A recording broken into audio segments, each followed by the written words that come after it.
Hello মিষ্টি বন্ধুরা, তোমরা কেমন আছো? আশা করি ভালো আছো। আমিও খুব ভালো আছি। তো সকলকে গুড মর্নিং জানিয়ে আজকে সকালটা শুরু করছি। আজকে হলো শনিবার।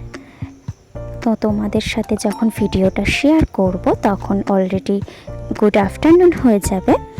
তো সকাল সকাল আজকে উঠে গেছি, সকাল 6টা থেকে 6:30টার মধ্যে, কেননা আজকে আমাকে ডিউটি যেতে হবে, সেই জন্য সকাল সকাল উঠে গেছি। তো উঠেই তোমাদের সাথে একটু কথা বলতে শুরু করলাম। তারপর এখন চুলটা আঁচড়ে নিয়ে বেঁধে বাকি কাজগুলো শুরু করব।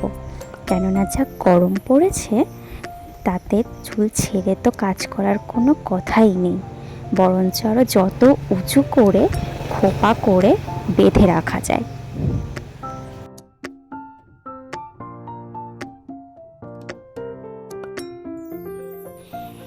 চুল বেঁধে নিয়ে আমি সোজা বাইরে চলে যাব ফ্রেশ হওয়ার জন্য।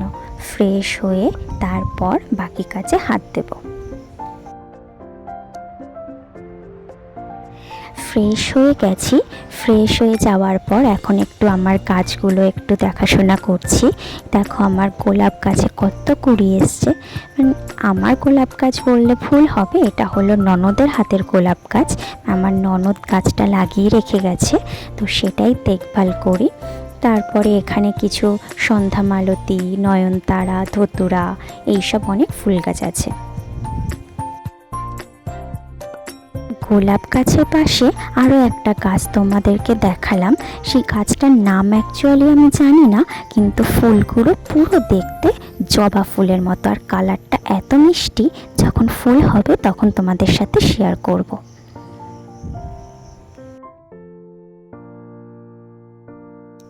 তো এবার আমি ঘরে চলে এসেছি ঘরের বিছানাটা গোছানোর জন্য। আমার হাজব্যান্ড বিছানাটা গুছিয়ে দিয়ে গেছে, কিন্তু তবুও মেয়েরা যেরকম বিছানা গোছাতে পারে, পয় পরিষ্কার করতে পারে, ছেলেরা তো আর সেরকমভাবে গোছাবে না। তো সেই জন্য হাজব্যান্ড ঘর থেকে বেরিয়ে যাওয়ার পর আমি আবার বিছানাটাকে ভালো করে ঝেড়ে গুছিয়ে নিলাম।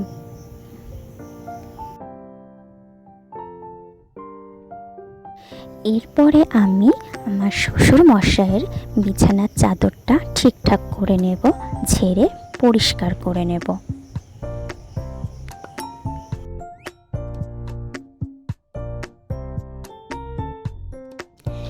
পাশে যে তোমরা বাইক দেখছো, ওটা আমার হাজবেন্ডের বাইক।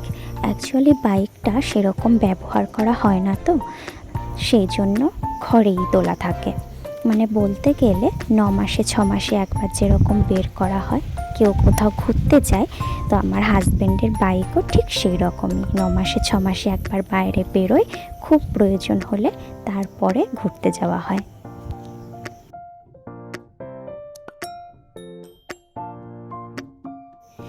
এবার আমি ঘরের আলমারি, ড্রেসিং টেবিল, শোকেসগুলো একটু হালকা করে মুছে নেব। কেননা গতকালকেই তো ভালো করে পরিষ্কার করে নিয়েছি, একদিনের মধ্যে আর সেরকম ধুলো পড়ে না। তো সেই জন্য হালকা করে একটু ওপর থেকে মুছে নেব, যাতে আবার ধুলো জমে না যায়। তো এবার ভেবেছি এখন থেকে প্রতিদিনই একটু একটু করে মুছে নেব, তাহলে আর একসাথে অনেকটা ধুলো পড়বে না, আরও জিনিসটা ভালো থাকবে। এবার আমি ঘরগুলো সব একসাথে মুছে নেব।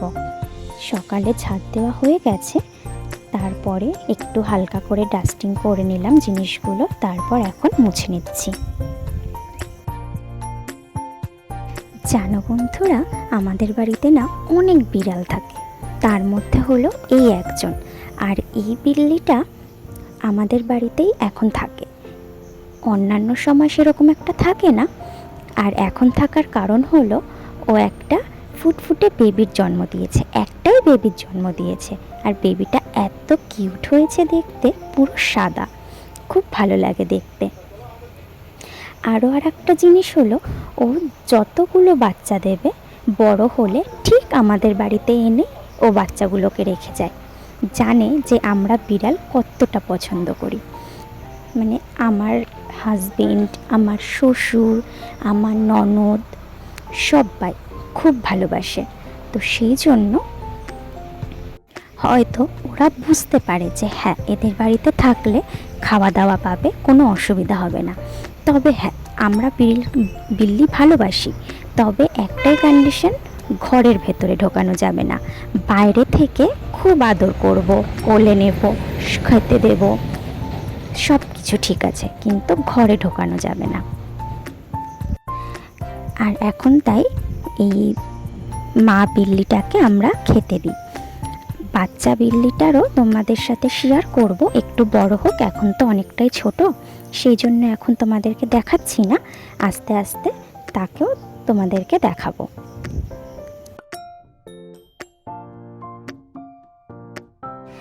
এবার আমি পুজো দিতে চলে এসেছি।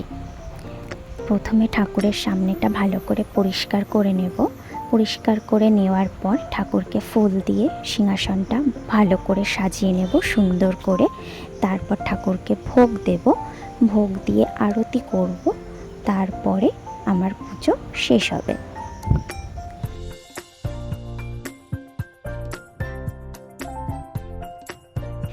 যে দিদিরা আমাকে সাপোর্ট করে, আমার সব ভিডিওতে কমেন্ট করে, তারা হলো ঝিলিক দেবজিৎ, বনশ্রী ভ্যারাইটি, পিঙ্কি ক্রিয়েশন, ইস্যু আশু।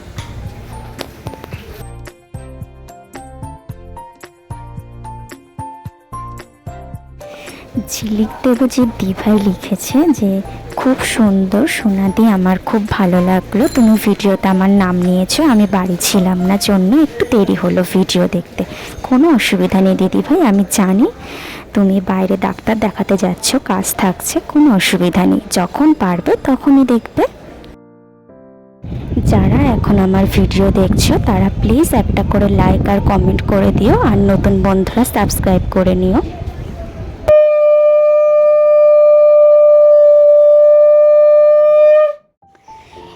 পুজো দেওয়া হয়ে গেছে, তারপর আমি রেডি হয়ে বেরিয়ে গেছি আমার কাজে যাওয়ার জন্য। তো এটা হলো আমাদের বাড়ির রাস্তা, বাড়ির সামনে দিয়ে যে রাস্তা গেছে সেখান থেকে অটো ধরে আমি স্টেশন চলে এসেছি। আজকে আরও তাড়াতাড়ি আসতে হয়েছে, কেননা মান্থলি করতে হয়েছে আমার। মান্থলি কেটে নিয়ে এখন ওভারব্রিজ দিয়ে আমি আর এক সাইডে যাব ট্রেন ধরার জন্য।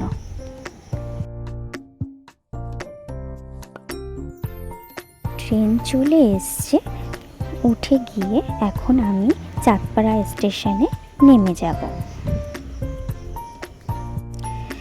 যেহেতু বাড়ি থেকে স্টেশন আর স্টেশন থেকে আমার বাড়ি বেশি দূর নয়, সেই জন্য পায়ে হেঁটে যাতায়াত করি। আর এটা হলো আমাদের চাঁদপাড়া স্টেশনের বাজার। তো এখান থেকেই মায়ের এখন সব বাজার করতে হবে।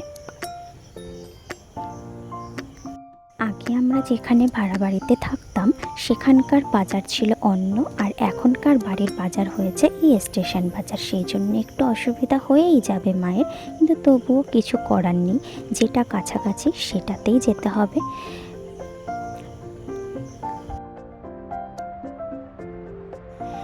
আমি অলরেডি বাড়ি চলে এসেছি। বাড়ি এসে একটু ফ্রেশ হয়ে তারপর আমি আবার দোকানে চলে এসেছি। দোকানে এসে আমার যা কাজ থাকবে তো সেইগুলোই আমার এখন করতে হবে।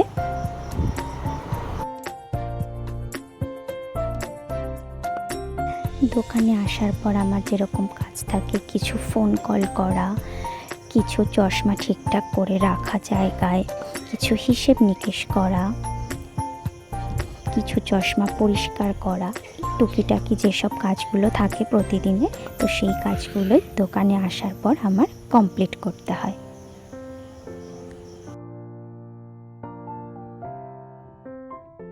তারপর দোকানের কাজ সেরে লাঞ্চ টাইম হয়ে গেছিলো, সেই জন্য আমি বাড়ি চলে গেছিলাম। বাড়ি থেকে এসে সন্ধেবেলা আবার দোকানে কিছু আবার ফোন কল করতে হয়েছে, কেননা কালকে ডক্টর চেম্বার রয়েছে, কিছু পেশেন্টদের সেগুলোর ইনফরমেশান দেওয়ার জন্য ফোন করা হয়েছিল। তারপরে ডিউটি টাইম শেষ করে বাড়ি চলে এসেছিলাম। বাড়ি এসে একটু ম্যাগি খাওয়া দাওয়া করে তারপর আবার বেরিয়ে এসেছি।